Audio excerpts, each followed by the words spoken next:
चाहूंगा कि उन्होंने वहीं देवभूमि के दंगल 2022 के लिए भाजपा ने अपनी रणनीति पर काम करना शुरू कर दिया है और इसके लिए आचार संहिता लागू होने से पहले कई केंद्रीय मंत्री हिमाचल का दौरा करने वाले हैं।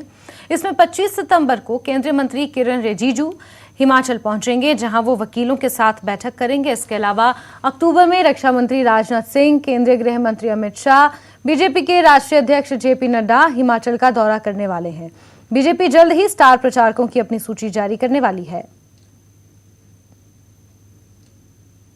24 तारीख को युवा संकल्प रैली जो है वो मंडी के पद्दल मैदान में हो रही है, जहां पे प्रधानमंत्री नरेंद्र मोदी जी उपस्थित रहेंगे और एक भव्य रैली होने जा रही है।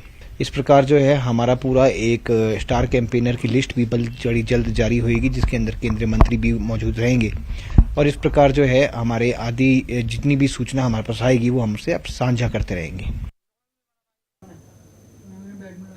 शिमला में विधानसभा चुनाव से पहले बीजेपी के डिजिटल रथ पर लगे पोस्टर में बदलाव किया गया है, जिसमें कई मंत्रियों के चेहरे शामिल किए गए हैं। इससे पहले चारों लोकसभा क्षेत्रों से रवाना किए गए रथों में लगे पोस्टर से पूर्व मुख्यमंत्रियों की तस्वीरें गायब थी, जिसे हिमाचल बीजेपी अध्यक्ष समेत प्रदेश के कई बड़े नेता इसे गलती मानने से इनकार करते रहे, लेकिन अब इस गलती को ठीक कर लिया गया है।